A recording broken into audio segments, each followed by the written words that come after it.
Hello, friends. Welcome to another session of Getty under the banner of disruptive education. Here in Getty, we try to bring the best out of everyone so that you get the best knowledge while sitting at home. So, today's topic is vehicle induced air and noise pollution and its impact on humans. There's a saying in Hindi which says, शहरों का सन्नाटा बता रहा है हमने प्रकृति को नाराज बहुत किया है. So here we as humans have, for our own purpose, for our own benefits, have used our nature to, the maximum extent, and which is, the result is pollution. India is also heading towards that. It is one of the leading countries which produce a lot of pollution in the world. And there are many other issues which creates a lot of pollution up, and the most important is noise pollution. Friends, noise pollution and the induced vehicle pollution creates a lot of problem, health hazards in our life, which we hardly know. Apart from that, pollution can definitely damage our ears for permanent issues. So today we have with us Mr. Argha Kamal Guho, who is an IIT scholar of Guwahti. Today he will try to explain us or give us a little knowledge about how vehicles are inducing air pollution and noise pollution, and what are the effects as humans we can have, and definitely sir will help us with the solution. So Mr. Orgo, the whole screen is yours now, so please sir, you can go on. Yes, yes. Good morning, everyone. This is our today's topic is vehicle-induced air and noise pollution related health impacts and its mitigation strategies. Before starting the session, I'm introducing myself. I'm the PhD scholar of Department of Civil Engineering, IIT Guwahati. I am pursuing my doctoral study on air and noise pollution related research and how air and noise pollution originating from vehicle affecting our environmental well-being and our environmental receptors, and how we can solve that problem. So in this session, I will discuss briefly what are the present challenge in, with the vehicle-induced air and noise pollution. So first of all, all we should know what is air pollution. Air pollution is nothing but the presence of the contaminant for a such duration, for a such extent in our atmosphere, which can cause some adverse impact on the health of the human welfare and other environmental burdens. So, when we will say the air pollution, basically, air pollution is originating from natural and man-made or anthropogenic sources. Basically, if we will discuss on what are the outcomes or what are the effects of short-term and the long-term exposure of air pollution and how we can solve this problem. So we need to go through some strategies. So here, first of all, I will discuss what are the global scenario of air pollution and what are the health impact. See, air pollution. Why basically why we need to concern about the air pollution, and because today due to the unprecedented growth of urbanization, vehicle population is increasing day by day.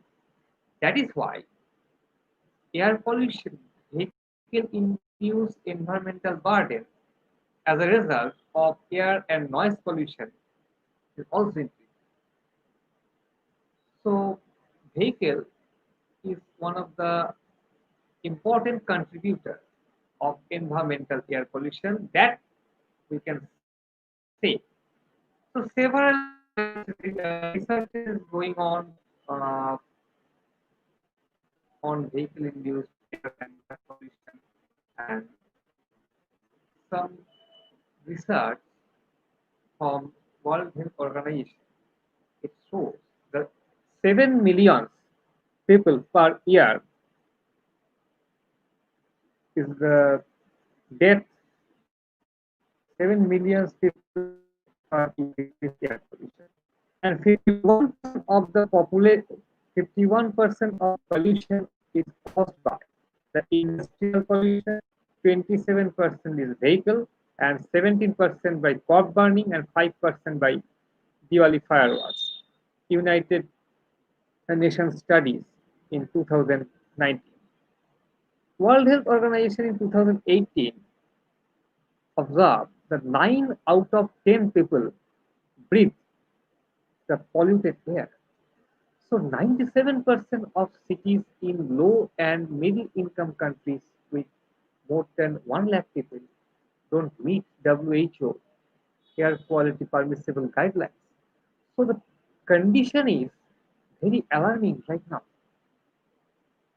As like as overseas and all over the world, our country India also facing this kind of problem.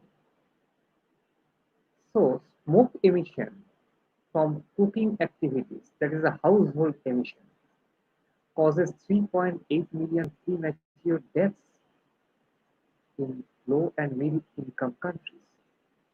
Fuel combustion emits particulate matter, methane, carbon monoxide, polyaromatic hydrocarbons, and volatile organic compounds. So basically, the fuel which we can use for our cooking and several purposes like vehicular activities and all. So it, it is helping to serve our some purpose, and simultaneously it is degrading our environment. So we should concern to use some alternative solution. Basically, the air pollutants in the atmosphere are two types of pollutants in nature. Number one is gaseous, and number two is solid. Pollutant in solid forms called particulate matter. So basically, the fine and ultrafine particulate matter, that is PM 2.5 or uh, smaller smaller particulate matter, are generally more dangerous, which can penetrate tissues and organs. So exposure to indoor air pollution, exposure to indoor air pollutants can lead to a wide range of adverse health outcomes in both children and adults. So, as a result, some short-term respiratory illness, eye irritation, and for prolonged exposure, some fatal disease can occur.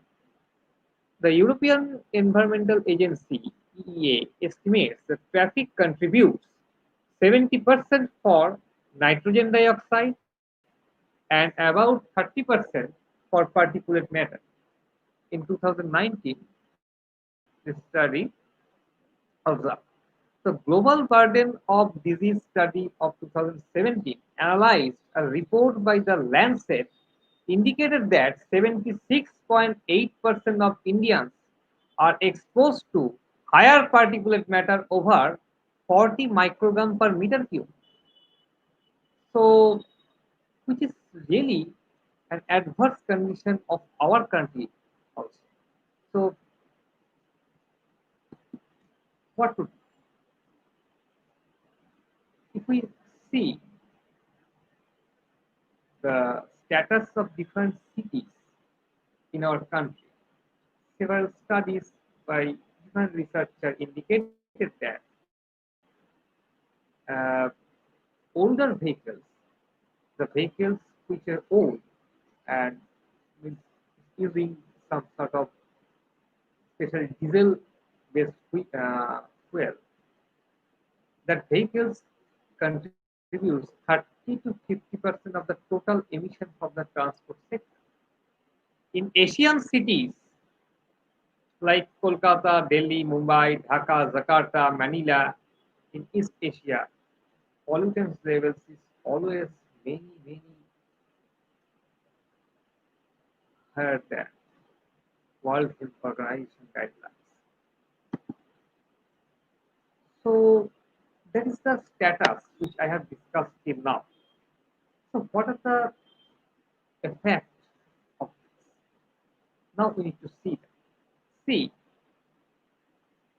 the highest level of air pollution in a particular spaces when a person is exposing to that pollution level for a certain period of time, that person definitely suffer respiratory, cardiovascular, and other health ailments.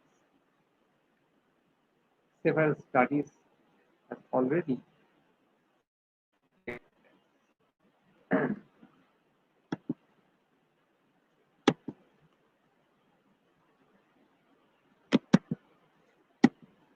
so now our objective should be controlling that environmental space.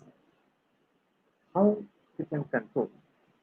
Basically, the decision or the thinking, you may say, for controlling that air pollution has started many years back. In 1948, Factory Act and Amendment, which amendment in 1987, to express concern for the working environment, that the occupational hazards of the air pollution. In 1955, Air Pollution and Control Act. Also, you can say that is the first Clean Air Act in the United States, address the national environmental problem of air pollution. Then 1981, 1982, the Air Prevention and Control Rules also defines the procedures of the meetings of the boards and the powers entrusted to the authorities. Now, 1988, the Motor Vehicle Act, which under purview of this act is discussed the all hazardous waste is to be properly packaged and labeled in transport sector. And in 2019, National Clean Air Program by Ministry of Environmental Forest also launched in collaboration with IIT countries. They have targeted in, by certain years the particulate matter pollution should be reduced by significant percent. So all these are the strategies already have developed, but in the implementation cases, uh, we should concern, but how we are implementing uh, that air pollution strategies and how we are going to plan for mitigating that air pollution by maintaining all the regulatory guidelines. For that, industrial, academic, and others policymakers and, and health. That is the joint approach is required for solving this issue. So, from my understanding, after going through several research articles and my experiences, I can conclude that control should be measured or should be taken at the source level, like uh, vehicle. Here we are discussing the source is vehicle. So old vehicles should be replaced by the new one, and at the exhaust pipe of the vehicle, if we can if we can uh, measure, we can take measure for some mitigating activities, then also some release of that particular pollutants can minimize. And proper traffic planning, that is very important nowadays. Proper traffic planning should be adopted in different places of metropolitan cities and other cities in urban and rural areas. And the reduction of the incineration activities. I am saying that for a particular urban environment, although my topic is related to the vehicular air pollution, but if you say the total environmental air pollution you want to reduce, then you have to focus on the incineration activity, especially in winter season, due to the biomass burning, which contributes to significant portion of the air pollution in our country, especially in uh, North India. So reduction of the incineration activities should also be taken place. Then tree plantation. Tree plantation along the road stretches also required for minimizing some significant portion of the particulate and the gaseous pollutants, especially for particulate pollutants. And the preventive measures should be taken by the receptor by wearing mask or other protective measures. Now we are coming to the topic noise pollution. First of all, as like as air, noise is also alarming environmental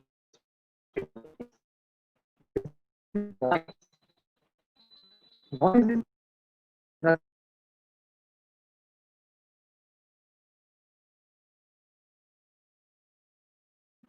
was after persisting exposure the continuous exposure. So we measured the noise meter or sound level meter, level meter, type 1, type 1, type 2, different types of sound level meters are available in our uh, country and overseas also. But the sound level meter you can use to measure the noise pollution for a particular places, and the unit of noise pollution is decibel. Okay. Propagation of the noise or through a particular medium takes place by contraction and expansion of because when we discuss in acoustical science the the how some sound is propagating from source to receptor, there is from source to receptor, there's some sort of medium is there. Through that medium, the sound is propagating from source to receptor. So that medium in that medium that is formed, we're assuming that medium as a elastic medium. So the sound or the noise is propagating through an elastic medium, and that elastic medium could be contracted and expand during the propagation of noise, which we cannot uh, see, we will not be able to see with the naked eye, but it's the theory of the sound propagation which we can assume. Okay. For a point source, the noise level decreased by 6 decibel per doubling of distance from the source. And for a line source, the noise level decreased by 3 decibel per doubling of the distance of the source. Basically, the sources of noise are categorized by two types. Number one is point source and number two is line source.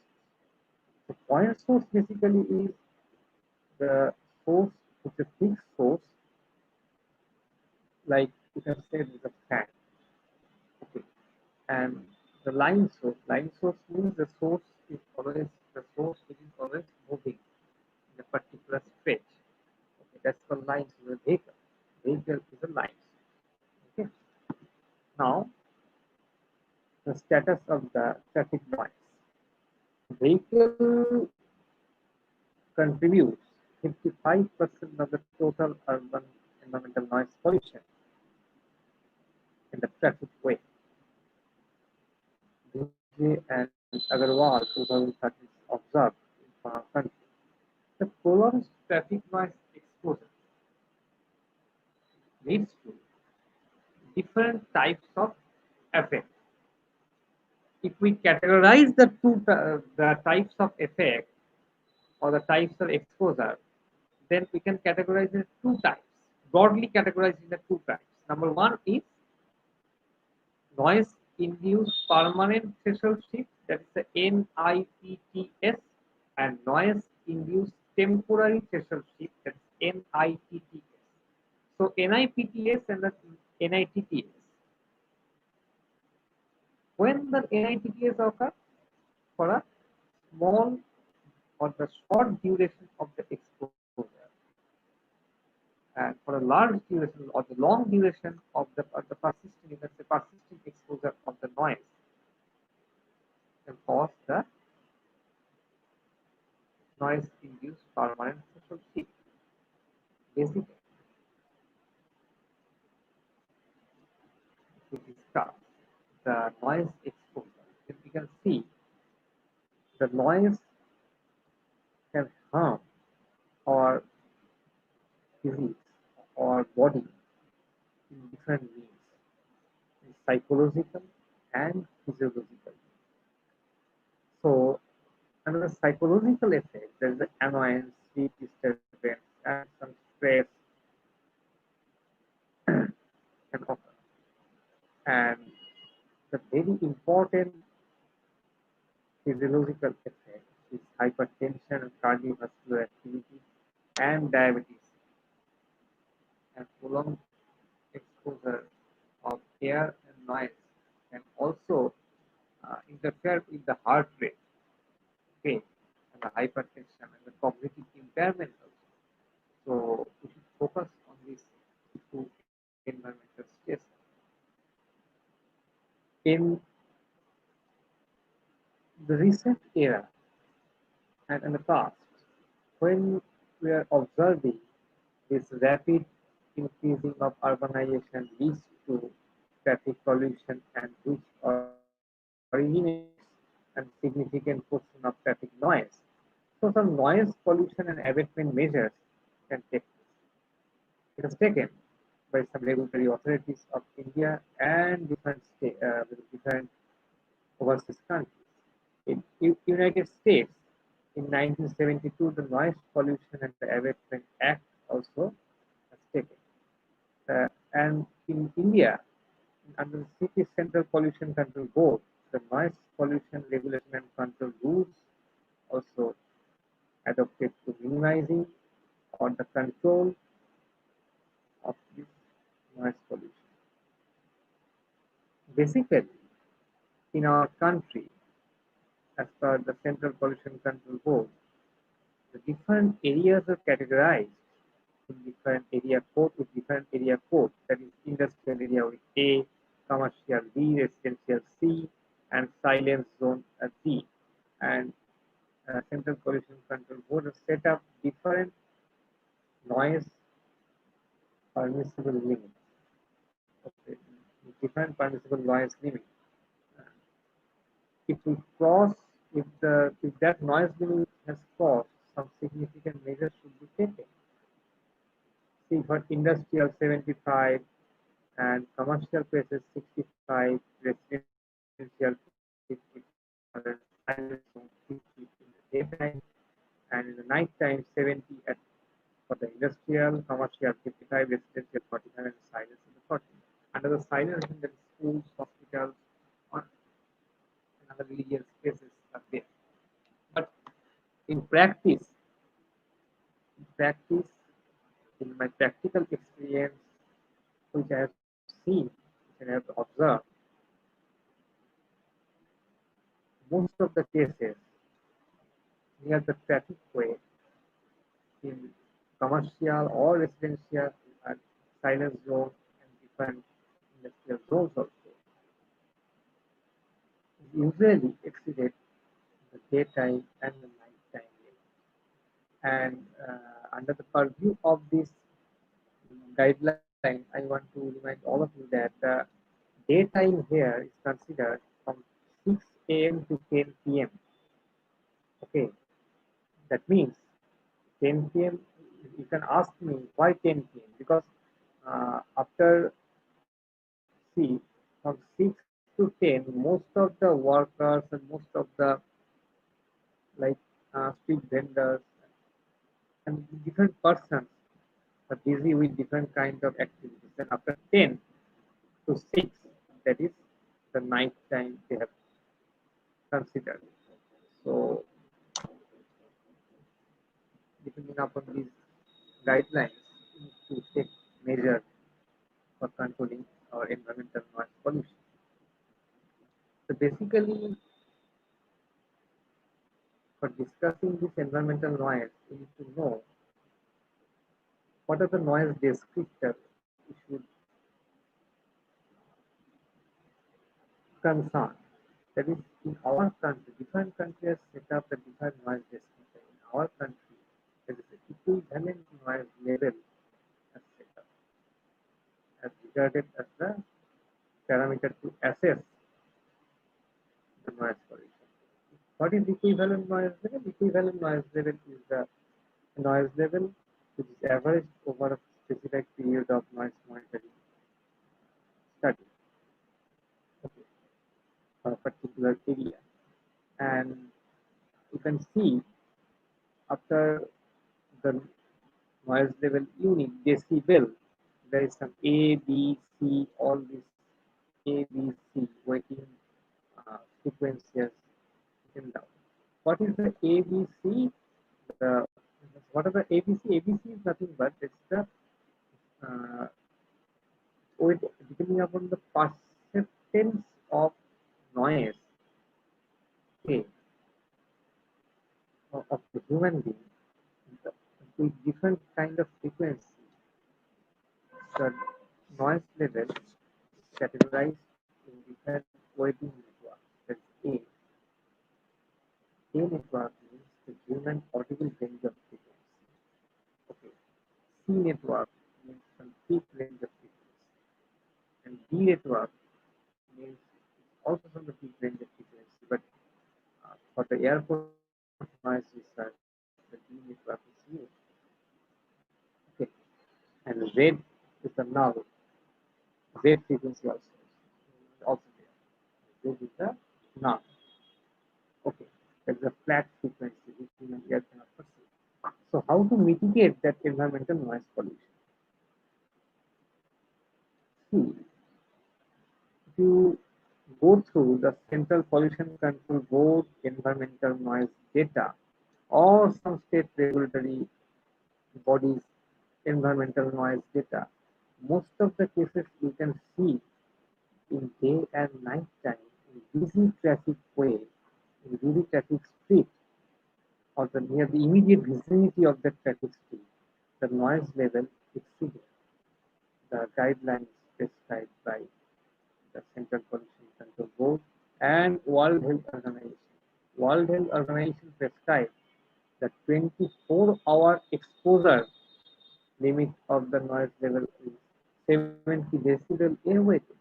That means when a person, if a person is exposing the noise beyond the 70 decibel, it can hamper that person's health in a significant manner. So we need to take some measurement to reduction or to minimize or to mitigate this environmental noise pollution burden. So what are the steps? There is some land use planning. Okay, because which land is used for the which purpose, that we need to take place, that we need to take measure.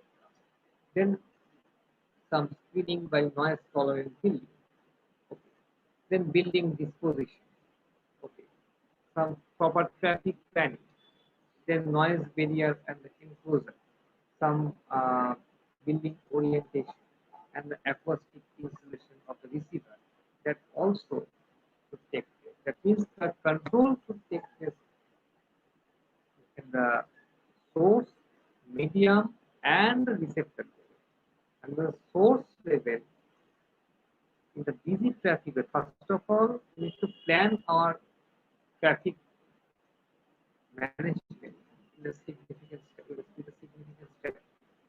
Okay, like if near the immediate vicinity of a school or the residential, purely residential area, if some heavy vehicles are going with a particular higher speed, with higher speed, the noise level also increase. Okay, so that should be avoided. That control measure should be taken. The traffic planning should take place. Okay, and along the roadside, if you can plant some tree and if you can install the proper low cost noise insulator or the noise barrier, then also some sort of reduction of the noise levels you can observe. Okay, and some studies also concluded that uh, for installing the or for setting up or planting the significant dense tree or the tree canopy which can reduce the 4 to 8 decibel of the noise level.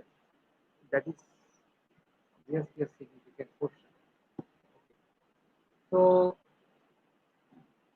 thanks to all of you for attending this session. Stay safe and healthy in this pandemic situation. Now we are going through some pandemic and difficult times. But today's session is really some types of information I am trying to giving you that is related to uh, that environmental status right now which we are facing outside and our indoor environment. But thing is that uh, see if we can participate from our whole heart to achieve the goal of reduction of this environmental pollution with the government bodies and with the other stakeholder and policymakers, then only it can happen. Otherwise, if we can, otherwise, if we are blaming uh, our regulatory bodies that say for example, in the immediate vicinity of my road, there is some sort of vehicular activity increasing the pollution. Okay, but we should keep in mind that if we have the vehicle, like we have a car, if we will use that car for traveling the shorter distance, or then what it means, the we, the human being, are really the destroyer of our ourselves or our environment. So we need to keep our environment distance. We need to keep our nature in its original form. So this transformation of mind is required of us. Then only something can happen. Okay. Thanks to all of you, my best wishes.